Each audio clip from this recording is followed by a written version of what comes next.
Dear students, yesterday we studied determinant exercise 4.2 and we have to given homework question number 14th or 13th. There is no solution done by all boys of and girls of student class 12. यदि आप ऐसे करोगे तो पढ़ाई कैसे होगी? हम तो कोर्स आगे बढ़ाते जा रहे हैं और जो सितंबर आने वाला है, फिर आप कब पढ़ोगे? हमें ये समझ में नहीं आ रहा। और यदि आप जो कॉन्फिडेंस में हो कि हम कर लेंगे घर पे, तो इस गलत फहमी में मत रहना। क्लास में आप सिंसियर होना चाहिए और डेली आप होमवर्क करो, डेली आप पढ़ो, वीडियो देखो, तो इससे आपका सुधरेगा, नहीं तो फिर रह जाओगे। और जो एक बार टीचर मेहनत करके पढ़ा रहा है वो उत्तर द्वारा मेहनत नहीं होगी, ये भी ध्यान रखना। तो देखो अब हम इसमें आपको 15th क्वेश्चन और बता रहा है जो ऑब्जेक्ट टाइप है 4.2 एक्सरसाइज का 15th question. If A B square matrix, देखो क्या दिया है, A equal to square matrix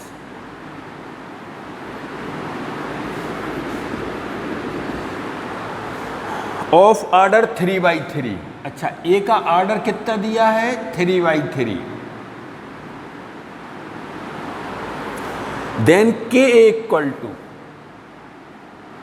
then determinant के ए इक्वल टू, इसकी वैल्यू चाहिए।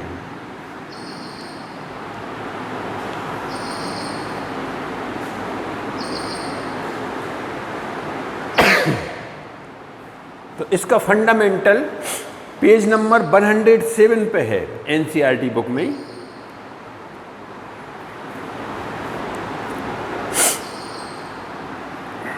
देखो हम आपको फंडामेंटल का फार्मूला बता रहे हैं।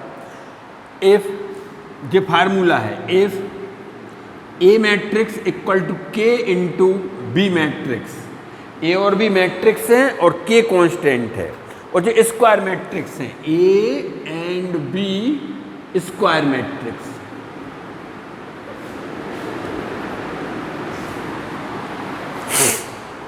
ऑफ ऑर्डर एन, और इनके ऑर्डर कितने हैं, एन, मतलब ए का ऑर्डर भी एन वाई एन है और बी का ऑर्डर भी एन वाई एन है, और के क्या है, कांस्टेंट। जितना मटेरियल दिया है, तो फिर वो कह रहा है देन, फिर फार्मूला क्या बता रहा है वो, determinant A equal to K raise to power N into determinant B.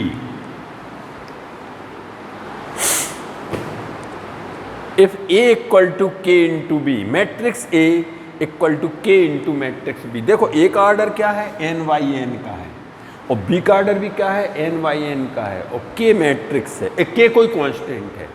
और यदि हम इसमें डिटर्मिनेंट लगा रहे हैं तो के इंटू बी में डिटर्मिनेंट लगेगी तो वो हो जाएगी के की power N into determinant B. देखो ऐसे के इंटू बी पे डिटर्मिनेंट लगेगी तो वो हो जाएगी के raise to power N into determinant B. J N कहाँ से आया, एन इसका ऑर्डर है बी का, इसलिए जे हो जाएगा फार्मूला।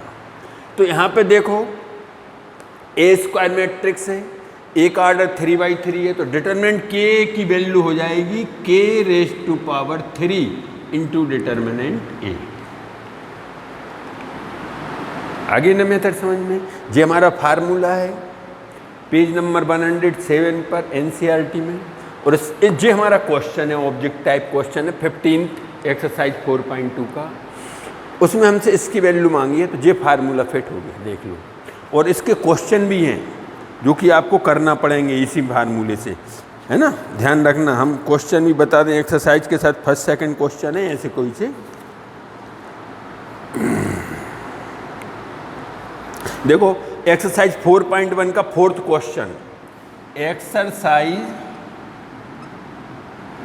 4.1 का 4th question, A equal to matrix 1 0 1 0 1 2 0 0 4, then determinant 3a, बताओ इसकी वैल्यू कितनी होगी। जो ऑब्जेक्ट टाइप में भी आता है और वैसे 2 मार्क्स में भी आता है। तो इसके दो तरीके हैं, या तो आप मैट्रिक्स ए में 3a का इंटू कर लो और फिर उसकी डिटर्मिनेंट की वैल्यू बना लो, नहीं तो सबसे बढ़िया तरीका है जे वो फार्मूले वाला। देखो इसमें जे कितने बाई कितने का है, 3/3 का, मतलब आर्डर कितना है 3, तो determinant k equal to k raise to power n into determinant a, ये है फार्मूला। तो देखो determinant 3 equal to 3 raise to power 3 into determinant a, 3 ये ऑर्डर है इसका, तो 27 इंटू डिटर्मिनेंट a, बस ये 2 मार्क्स होगा क्लियर। और ऐसे नहीं करोगे तो ये वही देसी टाइप का है जो आपको बिल्कुल ईजी लगेगा। जे मेथड भी है कि आप क्या करो, जे मिटा दें कि आपको काय की वैल्यू चाहिए, डिटर्मिनेंट 3a की वैल्यू चाहिए आपको, जे फाइंड करना है। तो आप पहले 3a बनाओ, 3a बनाओगे मतलब 3 0 3 0 3 6 0 0 12, 3 का इंटू कर दिया पूरे में। अब इसके डिटर्मिनेंट की वैल्यू बनाओ, 3 0 3 0 3 6 0 0 12, ये डिटर्मिनेंट बन गया। अब इसकी वैल्यू इससे कंपेयर करना है, इस डिटर्मिनेंट ए से इसका डिटर्मिनेंट बनाएंगे तो हमें इसमें से क्या कॉमन जा रहा है 3। डिटर्मिनेंट में किसी एक रो या एक कॉलम में से कॉमन लेते हैं तो पूरे डिटर्मिनेंट के बाहर आ जाता है। तो देखो फर्स्ट रो में से 3, सेकंड रो में से भी 3 जा रहे हैं और थर्ड रो में से भी 3 जा रहा है, तो बचेगा 1 0 1 0 1 2, इसमें से 3 लो तो 0 0 4। देखो जो डिटर्मिनेंट ए की वैल्यू हो गई, ये 27, और जे काय की वैल्यू हो गई, डिटर्मिनेंट ए की वैल्यू हो गई। तो इस टाइप से भी आप कर सकते हो और फार्मूले से भी कर सकते हो, हमने दोनों मेथड आपको बता दी। इसके बाद अब हम 16th क्वेश्चन,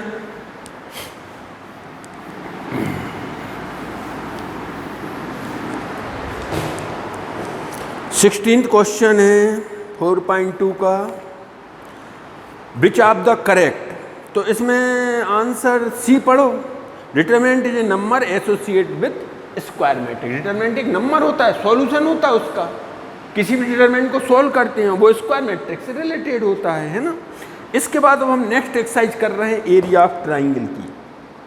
तो देखो area of triangle bye determinant.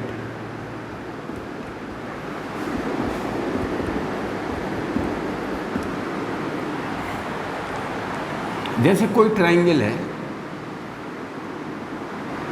ABC, इसके कोऑर्डिनेट है x1 y1, x2 y2 और x3 y3। लेकिन एक बात ध्यान रखना, ये 2 डायमेंशन में ही है एरिया ऑफ ट्राइंगल, डिटर्मिनेंट से 3 डायमेंशन में नहीं है ना। एक बात ध्यान रखना, 3 डायमेंशन में एरिया ऑफ ट्राइंगल डिटर्मिनेंट से पॉसिबल नहीं है, केवल 2 डायमेंशन में x1 y1 कोऑर्डिनेट हों तभी एरिया ऑफ ट्राइंगल पॉसिबल है। यदि ये coordinate x1 y1 z1 x2 y2 z2 x3 y3 z3 होते तो हम एरिया ऑफ ट्राइंगल नहीं निकाल पाते डिटर्मिनेंट मेथड से। अब हमें इसका एरिया चाहिए है, तो इसका फार्मूला है area of triangle equal to 1/2 determinant x1 y1 1, second coordinate x2 y2 1, third coordinate x3 y3 1, जो हो गया हमारा एरिया ऑफ ट्राइंगल। अच्छा, यदि ये तीनों पॉइंट कोलिनियर है तो एरिया ऑफ ट्राइंगल क्या होगा, 0 होगा।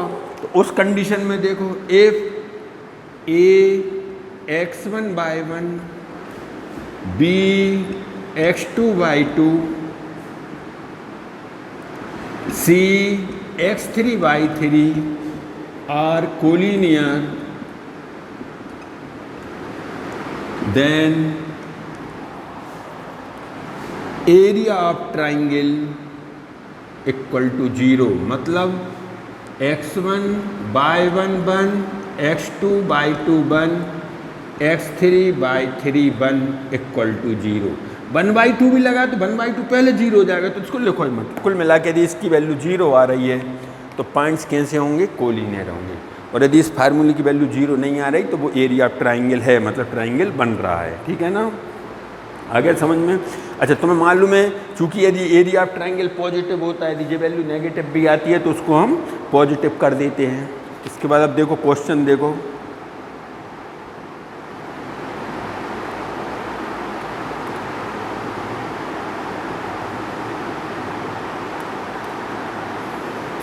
एक फार्मूला और हम बता रहे हैं, एनसीईआरटी बुक में नहीं है, कंपटीशन में कभी कभी आ जाता है, लेकिन पेपर में आ जाता है, इसलिए ध्यान रखना थोड़ा।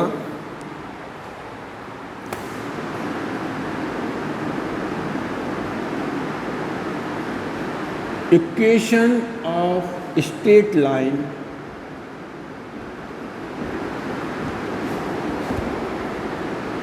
Pass through 2 points x1 by 1 and x2 by 2। दो पॉइंट से पास होने वाली स्ट्रेट लाइन का इक्वेशन भी डिटर्मिनेंट से फाइंड कर सकते हैं हम। कैसे? इक्वल टू डिटर्मिनेंट x1 या x बाय 1, कोऑर्डिनेट बोलो, ए पॉइंट के कोऑर्डिनेट x1 बाय 1 1, दूसरे पॉइंट के coordinate x2 by 2 1 equal to 0। जी है भाई, एरिया ऑफ ट्रायंगल नहीं, जी equation of straight line X Y में होता है इक्वेशन, तो उसका इक्वेशन किसी भी स्ट्रेट लाइन के इक्वेशन यदि उसके दो पॉइंटों से पास होने वाली लाइन जो कि दो पॉइंटों से पास हो रही है और उसके कोऑर्डिनेट गिवन है हमें, तो हम इक्वेशन ऑफ लाइन भी फाइंड कर सकते हैं। अब देखो हम एक क्वेश्चन कर रहे हैं, हम क्वेश्चन कर रहे हैं एक्सरसाइज का सेकंड कर दे रहे हैं। सेकंड क्वेश्चन है 4.3 एक्सरसाइज एनसीईआरटी। सेकंड क्वेश्चन है, ए पॉइंट है A B plus C, B B C plus A, C C A plus B. Proof करना ये कोलिनियर है। यदि ये तीनों पॉइंट कोलिनियर हैं तो एरिया ऑफ ट्रायंगल 0 होना चाहिए। तो एरिया ऑफ ट्रायंगल का फार्मूला बनाओ, area of triangle A B C equal to 1/2 x1 by 1, इसको x2/2 मान लो और इसको x3 बाई 3 मान लो। तो हमारा फार्मूला क्या है, x1 बाय 1 1, x2/2 1 और x3/3 1। और यदि कोलिनियर है, 3 पॉइंट्स कोलिनियर हैं, तो इसकी वैल्यू क्या हो जाती है, 0 हो जाती है। यदि हम इसकी जगह जे लिखें, if A B C are collinear, तो फिर क्या होगा, देन इसकी वैल्यू कितनी होगी, 0 होगी। तो आप इस पे जमा दो, यदि 0 हो गई तो कोलिनियर है, नहीं तो नहीं होंगे। जमा भाई, x1 बोलो a बाय 1 b प्लस सी 1,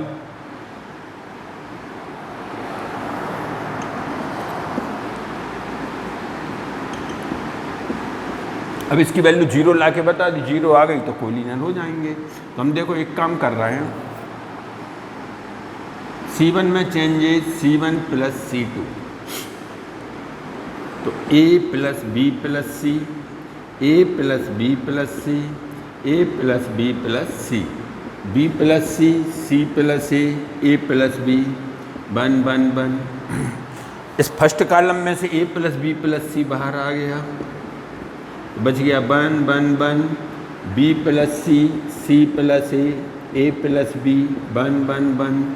और यदि किसी भी डिटरमिनेंट में दो कॉलम सेम हो तो उसकी वैल्यू 0 होती है, मालूम है ना ये बात प्रॉपर्टी। तो इनटू 0 तो equal to 0, hence point are collinear, hence points are collinear. आ गया ना समझ में? यदि 3 पॉइंट कोलिनियर होते हैं तो एरिया ऑफ ट्रायंगल की वैल्यू 0 हो जाती है। और देखो एक क्वेश्चन, थर्ड क्वेश्चन और देखो,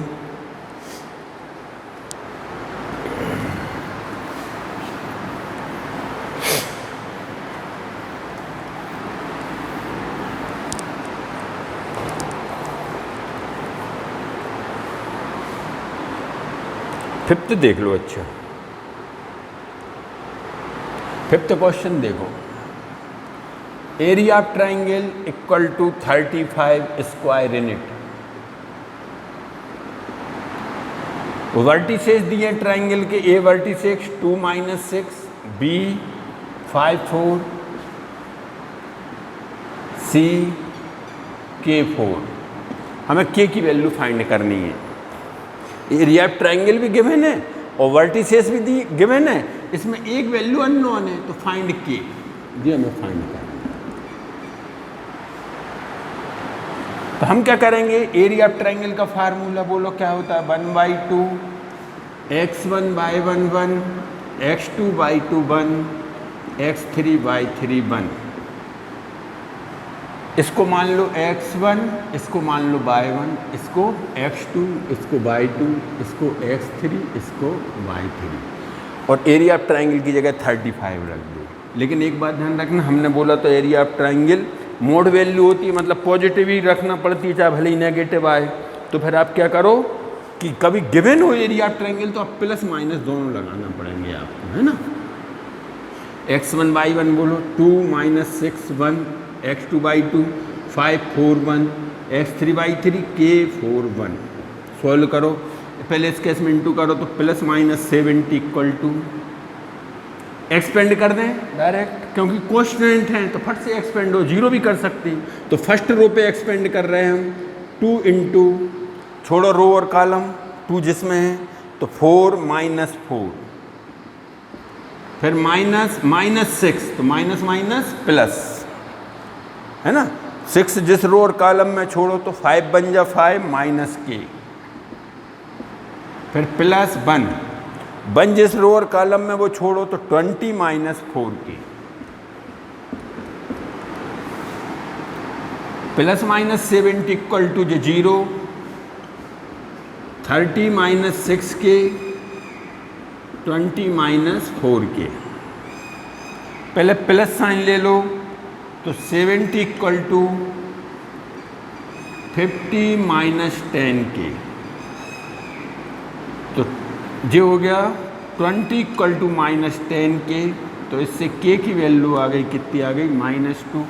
एक बार माइनस साइन ले लो तो -70 इक्वल टू 50 - 10 के, तो 10 के इक्वल टू 50 + 70, 10 के इक्वल टू 120, कैंसिल, तो के की वैल्यू कितनी आ गई, 12। तो एक बार माइनस साइन पे 12 और प्लस साइन पे -2, तो के की 2 वैल्यू आ गई। तो आगे ना जब मेथड समझ में, इस टाइप से आप ये एक्सरसाइज पूरी करो। आज 4.3 और इसका होमवर्क चेक कराओ। कल हम नेक्स्ट वीडियो में हम अगला चैप्टर पढ़ेंगे, अगली एक्सरसाइज पढ़ेंगे, minor and cofactor of determinant. अब आप पढ़ाई शुरू कर दें, क्योंकि अब हमें डेफिनेटली ऑनलाइन ही पढ़ाई करना पड़ेगी। कुछ सिलेबस ऐसे ही चलेगा जब तक गवर्नमेंट नहीं बोलती। और कॉपी बना लें, सिंसियरिटी रखें, नहीं तो 12th है इस साल, आपकी परसेंटेज आपको बनाना पड़ेंगी।